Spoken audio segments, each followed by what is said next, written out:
अस्सलाम वालेकुम दोस्तों, मैं हूं जुल्किफ़ल ख़ान और आप देख रहे हैं मिरकबर ट्रैवल्स का यूट्यूब चैनल।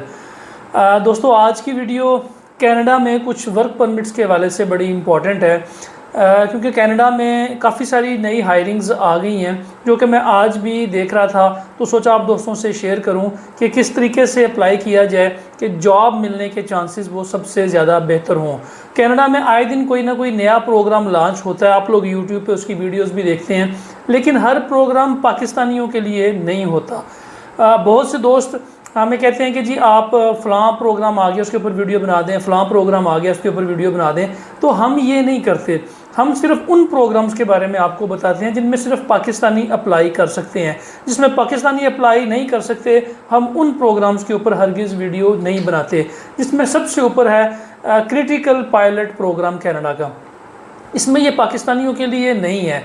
इट मीन्स के इनको लेबर चाहिए, लेबर की शॉर्टेज भी है, सब कुछ है, लेकिन एम्प्लॉयर ख़ुद डिमांड करता है कि मुझे लोग चाहिए और मुझे इस इलाके से लोग चाहिए, तो फिर ये आप इसमें अप्लाई कर सकते हैं। आप ख़ुद से इसमें सीवी बना के, कवर लेटर बना के इन कंपनीज़ को रिक्वेस्ट नहीं कर सकते, क्योंकि क्रिटिकल पायलट प्रोग्राम के अंदर एम्प्लॉयर्स पहले अपने आप को रजिस्टर्ड कराता है, उसके बाद फिर वो डिमांड करता है कि मुझे इतनी लेबर चाहिए, और उसको लीमिया की ज़रूरत भी नहीं होती। तो इसलिए हम हर प्रोग्राम के ऊपर वीडियोस नहीं बनाते, सिर्फ उन प्रोग्राम्स के ऊपर बनाते हैं जिनमें पाकिस्तानी अप्लाई कर सकते हैं और ऑफ़र लेटर आने के कुछ चांसेस भी बन सकते हैं। तो जिन दोस्तों ने अभी तक चैनल को सब्सक्राइब नहीं किया, चैनल को ज़रूर सब्सक्राइब कर दें, बेल आइकन को ज़रूर प्रेस कर दें, ताकि ऐसी इन्फॉर्मेटिव वीडियोस आपको टाइम पे मिलती रहें।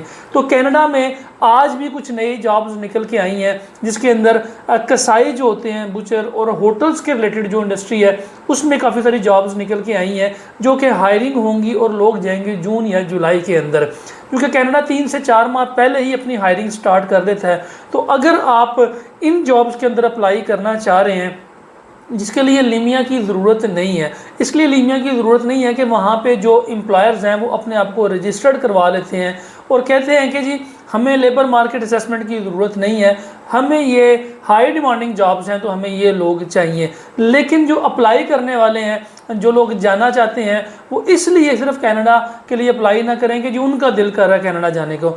दो चीज़ें हैं, एक चीज़ ये है कि आप कनाडा जाना चाहते हैं, दूसरी चीज़ ये है कि कनाडा चाहता है कि आप वहाँ पे आएँ, कनाडा को लेबर चाहिए, तो हमने इसके मुताबिक चलना है कि कनाडा को क्या क्या रिक्वायरमेंट है।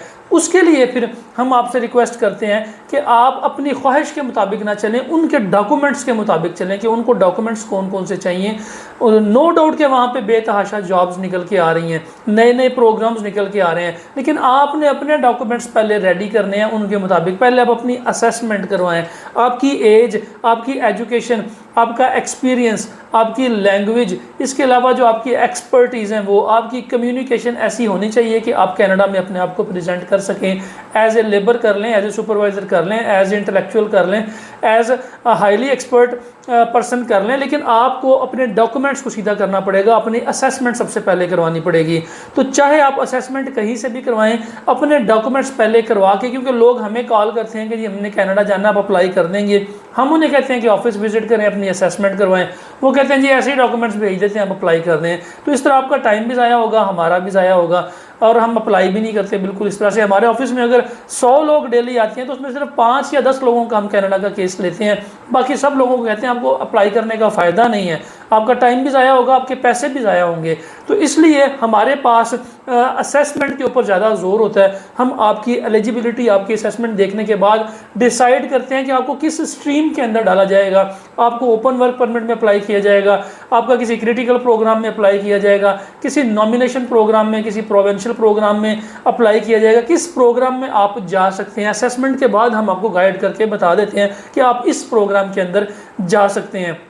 अगर आप अपनी असेसमेंट करवाना चाहते हैं और कनाडा के जो नए से नए प्रोग्राम आ रहे हैं इनके अंदर खुद को एनरोल करना चाहते हैं, तो स्क्रीन के ऊपर हमारी वेबसाइट है, इस वेबसाइट के ऊपर आप जाएंगे तो आपके सामने एक फॉर्म ओपन हो जाएगा। आप इस फॉर्म को फिल करें, फिल करके सबमिट करवा दें और साथ अपनी सीवी अटैच कर दें ताकि आपकी असेसमेंट हो सके। जब आपकी असेसमेंट हो जाएगी फिर हम आपको इन्फॉर्म कर देंगे कि आप अप्लाई कर सकते हैं या नहीं कर सकते। अगर आप कनाडा नहीं जा सकते तो आप किसी और कंट्री में चले जाएं। लेकिन जॉब्स बहुत ज़्यादा निकल के आ रही हैं कनाडा में। अब जो मौसम है वो खुलने जा रहा है। अभी भी इस वक्त वहाँ पे जो तेज़ हवाएं हैं, स्नोई विंड्स जो है वो चल रही हैं, लेकिन आहिस्ता आहिस्ता मौसम खुल रहा है, नई जॉब्स जो हैं वो निकल के आ रही हैं। लेकिन अप्लाई करने का तरीकाकार मैं आपको बता दूं कि अप्लाई करने का तरीकाकार ये है कि सबसे पहले अपनी असेसमेंट करें। जो जो डॉक्यूमेंट्स आपके पास हैं वो लेके आप ऑफिस विजिट करें ताकि आपकी असेसमेंट हो सके, और असेसमेंट होने के बाद आपकी एलिजिबिलिटी चेक हो जाए और फिर हम आपको किसी भी प्रोग्राम में एनरोल कर देंगे। फिलहाल के लिए इतना ही। अपना और अपने साथ रहने वालों का खास ख्याल रखिएगा, अपने इस चैनल का भी। मुझे दें इजाज़त। अल्लाह हाफिज़।